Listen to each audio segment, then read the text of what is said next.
Team India players south Africa టూర్ను విజయవంతంగా ముగించారు. కఠినమైన పర్యటనలో వన్డే సిరీస్ను కైవసం చేసుకోగా టీ20 సిరీస్ను సమన్ చేసింది. చివరి 2 టెస్టులు కూడా 1-1తో డ్రా అయ్యాయి.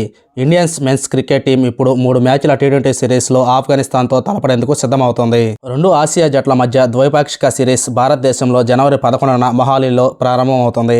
రెండో మ్యాచ్ జనవరి 14న ఇండోర్లో, చివరి మ్యాచ్ జనవరి 17న బెంగళూరులో జరగనుంది. హాయ్ ఫ్రెండ్స్, మన వీడియోస్ని చూస్తున్నారు కానీ లైక్ చేయడం లేదు. ఈ వీడియో కానీ నచ్చితే ఒక లైక్ చేయండి. మీరు చేసే ఒక లైక్ ఈ వీడియోని కొంతమందికి రీచ్ చేయడానికి అవకాశం ఉంటుంది.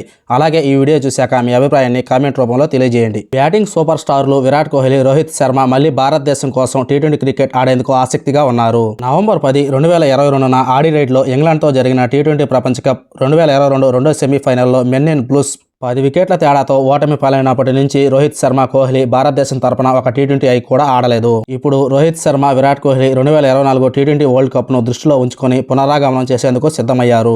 రోహిత్ శర్మ, విరాట్ కోహ్లీ టీ20 క్రికెట్ ఎంపిక కోసం తాము అందుబాటులో ఉన్నామని బీసీసీఐకి తెలిపారు. తద్వారా ఆఫ్ఘనిస్తాన్తో జరిగే టీ20కి ఎంపిక అవుతారని తెలుస్తోంది. టీ20 వరల్డ్ కప్ నాకు ముందు ఆఫ్ఘనిస్తాన్తో స్వదేశంలో జరిగే సిరీస్ భారత్కు చివరి ద్వైపాక్షిక టీ20 సిరీస్ ఇదే కావడం విశేషం. ఈ సంవత్సరం జూన్లో వెస్టిండీస్, యుఎస్ఏలో టీ20 వరల్డ్ కప్ జరగనుంది. ఆఫ్ఘనిస్తాన్తో జరిగే టీ20ల నుంచి ఫాస్ట్ బౌలర్లు జస్ప్రీత్ బుమ్రా, మహమ్మద్ సిరాజ్లకు విశ్రాంతినిచ్చే అవకాశం ఉంది. కేప్ టౌన్ వేదికగా సౌత్ ఆఫ్రికాతో జరిగిన రెండో టెస్టులో బుమ్రా, సిరాజ్లు జట్టును విజయ తీరాలకు చేర్చేందుకు తీవ్రంగా శ్రమించారు. న్యూలాండ్స్లో జరిగిన మ్యాచ్లో సిరాజ్ తొలి ఇన్నింగ్స్లో 6 వికెట్లు పడగొట్టగా రెండో ఇన్నింగ్స్లో బుమ్రా 6 వికెట్లు తీసిన సంగతి మనకు తెలిసిందే.